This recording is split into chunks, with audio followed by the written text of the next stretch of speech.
বিসমিল্লাহির রহমানির রহিম। আসসালামু আলাইকুম। আশা করি সবাই ভালো আছেন। আজকে আমরা একটা নতুন নিয়োগ বিজ্ঞপ্তি দেখব, যেটা হচ্ছে প্রতিরক্ষা মন্ত্রণালয়ের অধীনে বাংলাদেশ মহাকাশ গবেষণা ও দূর অনুধাবন প্রতিষ্ঠান স্পারসো, আগারগাঁও শেরে বাংলা নগর। আমরা দেখতে পাচ্ছি সরি আমরা দেখতে পাচ্ছি আমাদের বিজ্ঞপ্তিটা মূলত প্রকাশিত হয়েছিল 13ই মে 2025, এবং যেটার আবেদন শুরু হবে 18ই মে থেকে, এবং আবেদন চলবে 15ই জুন। প্রায় এক মাস ব্যাপী আবেদন করার সময় থাকবে। সো চলুন আমরা একটু বিজ্ঞপ্তিটা দেখি। তো সবার প্রথমে দেখতে পাচ্ছি সারমূত্র মোতাবেক ওকে বেতন স্কেল 14-15, অর্থাৎ 14তম গ্রেড থেকে শুরু হবে বেতন স্কেল, এবং 20তম গ্রেড পর্যন্ত জনবল নিয়োগের লক্ষ্যে বর্ণিত শর্তে বাংলাদেশের প্রকৃত নাগরিকদের নিকট হতে অনলাইনে আবেদনপত্র আহ্বান করা হচ্ছে। অর্থাৎ বাংলাদেশের যে কোনো জেলার প্রার্থী আবেদন করার সুযোগ পাবে। তো চলুন আমরা দেখি। সবার প্রথম যে পদটি আছে সেটা হচ্ছে টেকনিশিয়ান সায়েন্টিফিক অ্যাসিস্ট্যান্ট, অর্থাৎ হচ্ছে যিনি সায়েন্টিফিক অফিসার বা ইঞ্জিনিয়ার থাকবে তাকে তার সহযোগী। তো এটা হচ্ছে 14তম গ্রেডের একটা পদ। শূন্য পদের সংখ্যা একটি। স্বীকৃত বিশ্ববিদ্যালয়ের বিজ্ঞান বিষয়ে দ্বিতীয় শ্রেণীর স্নাতক ডিগ্রি, অর্থাৎ সায়েন্সের যে কোনো একটা ডিপার্টমেন্ট থেকে বা বিষয় থেকে আপনাকে ন্যূনতম অনার্স পাস হতে হবে। সেকেন্ড যেই পদটা দেখতে পাচ্ছি আমরা, সেটা হচ্ছে অ্যাকাউন্টস অ্যাসিস্ট্যান্ট কাম টাইপিস্ট। 14তম গ্রেডের একটা পদ। শূন্য পদের সংখ্যা একটি। কোনো স্বীকৃত বিশ্ববিদ্যালয় হতে বাণিজ্যে অর্থাৎ কমার্স ব্যাকগ্রাউন্ড থেকে দ্বিতীয় শ্রেণীর স্নাতক বা সমমানের ডিগ্রি থাকতে হবে, অনার্স পাস থাকতে হবে, এবং কম্পিউটার মুদ্রাক্ষণে আপনার বাংলায় 20, ইংরেজি 30টি শব্দের টাইপিং দক্ষতা থাকতে হবে। এছাড়া যদি কারো কম্পিউটার পরিচালনার অভিজ্ঞ ব্যক্তি থাকে তাকে অগ্রাধিকার দেওয়া হবে। এরপরের পোস্টে আমরা দেখতে পাচ্ছি স্টোর কিপার। শূন্য পদের সংখ্যা একটি। 14তম গ্রেডের একটা পদ। শূন্য স্বীকৃত বিশ্ববিদ্যালয়ে দ্বিতীয় শ্রেণীর স্নাতক বা সমমানের ডিগ্রি অর্থাৎ অনার্স পাস হলে আপনি আবেদন করতে পারবেন। এরপর আমরা দেখতে পাচ্ছি ল্যাবরেটরি অ্যাসিস্ট্যান্ট। 14তম গ্রেডের পদ। শূন্য পদের সংখ্যা দুইটি। কোনো স্বীকৃত বিশ্ববিদ্যালয় হতে দ্বিতীয় শ্রেণীর স্নাতক বা সমমানের ডিগ্রি। ড্রাফটসম্যান 15তম গ্রেডের একটা পদ। শূন্য পদের সংখ্যা তিনটি।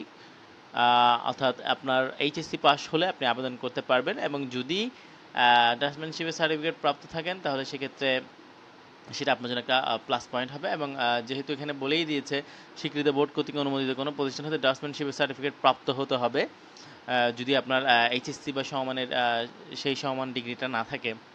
রিসিপশনিস্ট হচ্ছে 16তম গ্রেডের একটা পদ। শূন্য পদের সংখ্যা একটি। মাধ্যমিক স্কুল সার্টিফিকেট বা সমান অর্থাৎ এসএসসি পাস হলে আপনি আবেদন করতে পারবেন। রিসিপশনিস্ট পদটা হচ্ছে আসলে খুবই একটা ফ্লেক্সিবল একটা পদ। আপনি শুধু বসে থাকবেন, কল রিসিভ করবেন, ইনফরমেশন শেয়ার করা, কল পিক করা, কল করা বা এই ধরনের অফিসিয়াল কাজগুলো। এলডিএ কাম টাইপিস্ট, অফিস সহকারী কাম কম্পিউটার মধ্যে 16তম গ্রেডের পদ। শূন্য পদের সংখ্যা তিনটি। এটা হচ্ছে মাধ্যমিক স্কুল সার্টিফিকেট অর্থাৎ এসএসসি পাস অথবা সমমানের পরীক্ষা উত্তীর্ণ, এবং প্রতি মিনিটে মুদ্রাক্ষরে লিখনে 20 এবং 30টি ইংরেজি শব্দের গতি থাকতে হবে। টেকনিশিয়ান 2, গ্রেড সংখ্যা 16, শূন্য পদের সংখ্যা দুইটি। মাধ্যমিক স্কুল সার্টিফিকেট ডিগ্রি থাকতে হবে এবং ট্রেড সার্টিফিকেট প্রাপ্ত হতে হবে। স্কিলড ওয়ার্কার শূন্য পদের সংখ্যা একটি।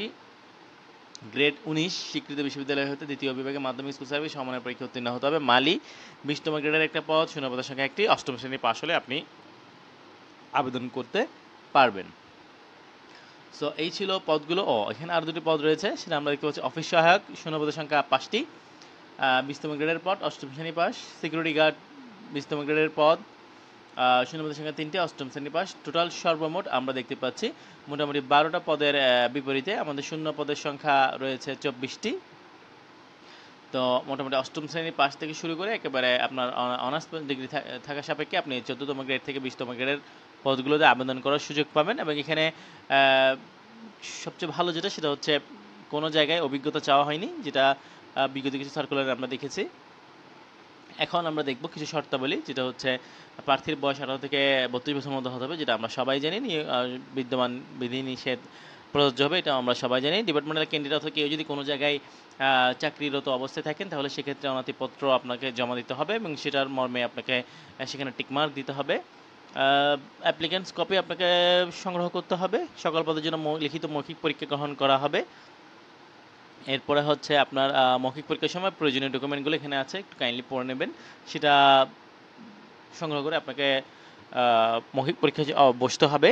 এরপর আমরা দেখতে পাচ্ছি আপনার যদি কোনো কোটা থেকে থাকে সেক্ষেত্রে যদি সেটা অ্যাপ্লিকেবল হয় তাহলে সেটা হবে, যদিও এখন সেটা খুব একটা কাজে দিচ্ছে না। প্রার্থীর যোগ্যতা যাচাই, প্রার্থী কর্তৃক আবেদনকৃত সকল তথ্য যেটা আপনি পূরণ করেছেন, ফর্ম ফিল ইনে ব্যবহার করছেন, সেগুলো সব সত্য থাকাকালীন আপনার যোগ্যতা যাচাই করা হবে এবং পরবর্তীতে যদি কোনো তথ্য পাওয়া যায় তাহলে সেক্ষেত্রে তারা অ্যাকশন নেবে এই মর্মে এখানে একটা তথ্য দেওয়া আছে। এরপর হচ্ছে বাংলাদেশের প্রকৃত নাগরিক হতে হবে, লিখিত পরীক্ষার জন্য কোনো প্রকার টিকে এড়িয়ে দেওয়া হবে না, সেটা দেওয়া আছে। এখন আমরা আসি এখানে আবেদন করার জন্য যে লিঙ্কটা দেওয়া আছে, এখানে আমরা দেখতে পাচ্ছি sparso.teledoc.com.bd, এখানে গিয়ে আবেদন করতে হবে।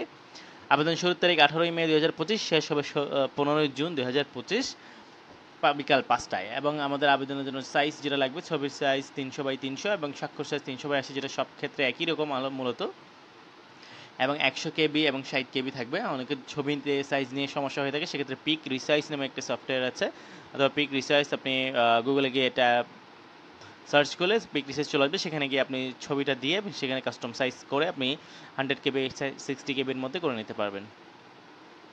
এখন আসুন, এরপর হচ্ছে আপনি অনলাইন ফর্ম ফিল ইন করে সেটা সাবমিশন করার আগে সবগুলো তথ্য একটু যাচাই করে নেবেন। এরপর সাবমিশন করার পর আপনাকে পেমেন্ট করতে হবে।